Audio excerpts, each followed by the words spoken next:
The spotlight flickers on as a small figure walks slowly onto the enormous stage. He is a poor Filipino boy, thin and nervous, clutching an old, scratched guitar whose strings have clearly been changed too many times. His clothes are simple and slightly faded, the kind worn by someone who owns very little but values it deeply. The audience barely reacts. A few people whisper, others glance back at their phones. On a stage known for stars, he looks invisible. The judges watch politely, but without excitement. Simon Cowell leans back in his chair, arms crossed, his expression unreadable but distant. He has seen thousands of singers, many claiming big dreams. This boy doesn't look like one of them. When asked his name and where he comes from, the boy answers softly, his accent thick, his voice trembling. He says he comes from a small town in the Philippines and sings to help his family survive. He explains that his father works whenever work can be found, and his mother sells food on the street. Music, he says, is the only thing that makes him forget hunger and hardship. He learned to sing by listening to old songs played on a neighbor's radio late at night. The guitar in his hands once belonged to his uncle and has been repaired more times than he can remember. The room grows quiet. Even the audience members who weren't paying attention begin to look up. There is something fragile yet honest about him. Still, doubt hangs in the air.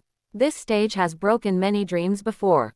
Simon raises an eyebrow, clearly unsure of what's about to happen. The boy takes a deep breath, adjusts the guitar strap on his shoulder, and steps closer to the microphone. His hands shake slightly as he prepares to play. No one in the room is ready for what comes next, but in this moment, he is still just a poor boy standing alone, about to be judged by the world. The boy lowers his head and gently places his fingers on the worn strings of the guitar. For a brief moment, the theater is completely silent, no whispers, no movement, just anticipation mixed with doubt. Then he strums the first chord of Hotel California. It's clean, confident, and haunting. A ripple of surprise moves through the audience. This is not the shaky beginning everyone expected. As he begins to sing, his voice fills the room, rich, deep, and soulful, carrying a weight far beyond his years. The sound seems to echo off the walls, wrapping around every seat in the theater. Conversations stop. Phones are lowered. People sit up straighter, drawn in by a voice that feels both familiar and entirely new. One of the judges' eyes widen. Another slowly leans forward, elbows on the desk. Simon Cowell, who had been glancing down moments earlier, freezes mid-motion. He looks up sharply, as if trying to confirm what he's hearing is real. His pen stops moving. His skeptical expression shifts into confusion, then curiosity. The boy's nerves fade as the music takes over. His hands move smoothly across the strings, each chord ringing with purpose.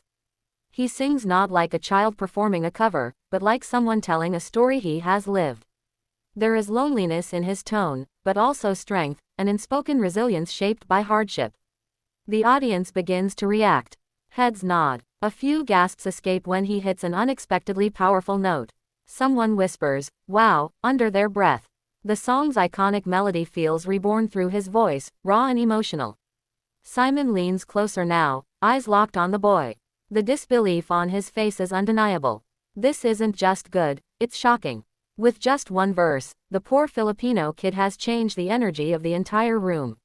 The audition has transformed into something unforgettable, and everyone knows they are witnessing the beginning of a moment that will be remembered long after the final note fades. As the song continues, the boy's confidence grows with every lyric. His voice, once soft with nerves, now carries power and control, rising and falling effortlessly with the melody. Each word of Hotel California feels personal, as if he's lived inside the story the song tells. The audience is no longer just listening, they are feeling every note. A hush spreads across the theater. Faces that once showed doubt are now filled with wonder. A woman in the front row wipes her eyes. Somewhere in the crowd, a man slowly shakes his head in disbelief. The boy closes his eyes, pouring his heart into the song, his voice trembling slightly, not from fear, but from emotion. The pain, hope, and longing in his tone cut deep. The judges are completely transformed. One leans back, hand over their mouth, stunned. Another nods slowly, as if silently saying, "This is real." Simon Cowell's earlier skepticism is gone. His posture changes. He sits forward, elbows on the desk, eyes fixed on the stage. There's a crack in his usual armor, an expression rarely seen. He looks moved. The boy's guitar playing becomes more confident, his fingers gliding across the strings as if they've always belonged there. When he reaches the chorus, his voice swells, filling every corner of the theater. A collective gasp rises from the crowd as he holds a note longer than expected, perfectly controlled, hauntingly beautiful. By now, the audience is silent in awe, afraid to break the spell. No one dares to clap early. No one wants to interrupt this moment. The boy, once invisible, now commands the entire room without even realizing it. In this moment, he is no longer just a poor Filipino kid on a big stage. He is an artist. And as the song builds toward its final moments, everyone, judges, audience, and even Simon Cowell, knows they are witnessing something extraordinary, something rare, something that will be talked about for years to come. The music slows as the song approaches its end. The boy's breathing is steady now, his nerves completely gone. He stands tall under the spotlight, eyes still closed, as if drawing strength from somewhere deep within. The final verse of Hotel California flows from his lips with aching beauty, every word soaked in emotion. The theater feels suspended in time. His fingers gently strum the last progression on the guitar. Then comes the final note. He holds it, longer than anyone expects. The note is powerful yet controlled, trembling slightly before settling into perfect pitch. It echoes through the room, lingering in the air like a memory that refuses to fade. When the sound finally disappears, there is absolute silence. For one breathtaking second, no one moves. Then the room explodes. The audience leaps to their feet in a thunderous standing ovation. Cheers, whistles, and applause crash together, shaking the theater. Some people clap above their heads. Others shout his name. A judge stands instantly, eyes wide in disbelief. Another judge wipes away tears, smiling through emotion. Simon Cowell rises slowly from his chair. He shakes his head, a stunned smile breaking across his face, something rarely seen. He looks around the theater, as if to confirm that everyone else heard what he just heard. Then he turns back to the boy, still standing quietly on stage, guitar resting against his chest. The boy opens his eyes, startled by the noise. He hadn't expected this. His hands begin to shake again, not from fear, but from overwhelming emotion. He bows his head slightly, fighting back tears as the applause refuses to stop. In that moment, the poor Filipino kid who walked onto the stage unnoticed has completely conquered it.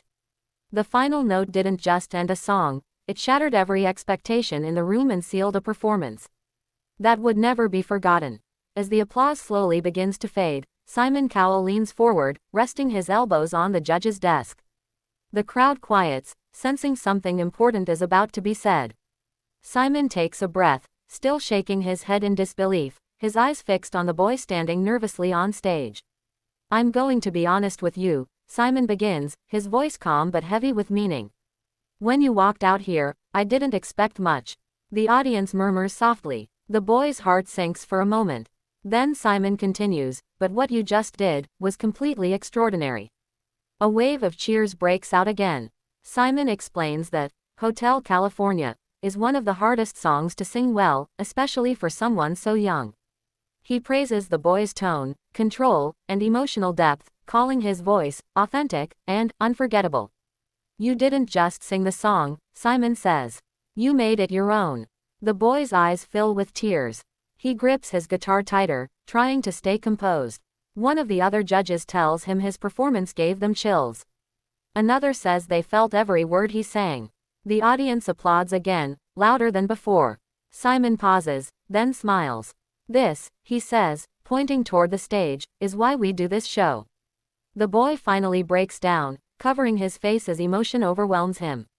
Years of struggle, doubt, and hardship melt away in that single moment. He nods, whispering a quiet thank you into the microphone. As the judges prepare to vote, one thing is already clear: this audition has changed his life forever.